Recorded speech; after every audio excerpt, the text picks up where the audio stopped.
Right ఇక details లోనికి వెళ్దాం. హనుమకొండలోని ఏకశిల జూనియర్ కళాశాల గర్ల్స్ క్యాంపస్ లో ఓ విద్యార్థిని సూసైడ్ కలకలం రేపుతోంది.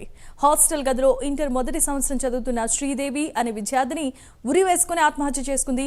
మేనేజ్మెంట్ ఒత్తిడి వల్లే శ్రీదేవి ఆత్మహత్య చేసుకుందని తల్లిదండ్రులు ఆవేదన వ్యక్తం చేస్తున్నారు. అయితే తల్లిదండ్రులకు తెలియకుండా శ్రీదేవి మృతదేహాన్ని పోస్టుమార్టం నిమిత్తం ఓ ఆసుపత్రికి కళాశాల సిబ్బంది తరలించారు. దీంతో తల్లిదండ్రులు, విద్యార్థి సంఘాలు ఆందోళనకు దిగాయి. వెంటనే కళాశాల చైర్మన్ తిరుపతి రెడ్డిపై చర్యలు తీసుకోవాల్సిందిగా డిమాండ్ చేశారు. అంతేకాకుండా అనుమతి లేకుండా కళాశాల నిర్వహిస్తున్న విద్యార్థి సంఘాలు ఆరోపిస్తున్నాయి. దీనిపై పోలీసులు కేసు నమోదు చేసి దర్యాప్తు చేస్తున్నారు.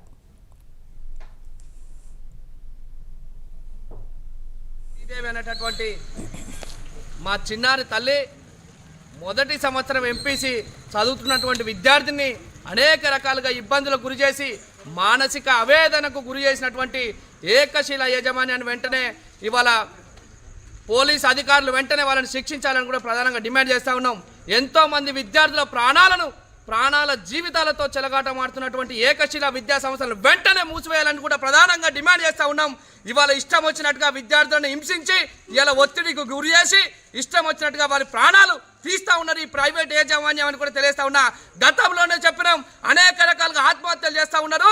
ఇవాళ ప్రైవేట్ యాజమాన్యం పెట్టుకొని లక్షల రూపాయలు దన్నుకొని పిల్లల పైన ఒత్తిడి పెంచి ఇవాళ వారికి ప్రాణాలకు ప్రమాదం తీసుకొచ్చి వారి ప్రాణాలు తీస్తున్నారు. వారిపైన వెంటనే సిపి గారు, జిల్లా కలెక్టర్ గారు, మంత్రివర్యులు, ఎమ్మెల్యే గారు, ముఖ్యమంత్రి గారు వెంటనే స్పందించి ఈ ఏకశిల విద్యా సంస్థలు మొత్తం కూడా మూసివేయాలి. ఇక్కడ ఉన్నటువంటి